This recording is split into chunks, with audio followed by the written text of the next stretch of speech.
Did you know that there's a herb that has been revered for its sacred properties for centuries? Meet holy basil, also known as tulsi. For generations, holy basil has been an essential part of Eastern medicine and spirituality. Its leaves have a unique spicy aroma and are often used in religious rituals and as a medicinal herb. In Ayurveda, the ancient Indian medical system, it is often referred to as the Queen of Herbs due to its countless therapeutic benefits. From boosting immunity to relieving stress and anxiety, holy basil has a wide range of health-promoting properties. In recent years, scientific studies have also started to uncover the secrets of this sacred herb.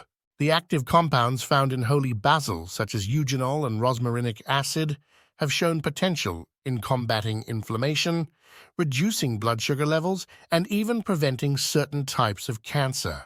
Today, you can find holy basil in various forms, from teas and supplements to skincare products. Its popularity is rapidly growing as more people discover its incredible properties. So whether you're looking for a natural remedy for stress or simply want to explore the mystical world of sacred herbs, holy basil could be the answer you've been searching for.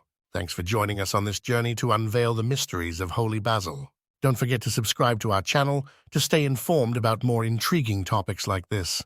Thanks for watching. Subscribe to our channel for more fascinating videos.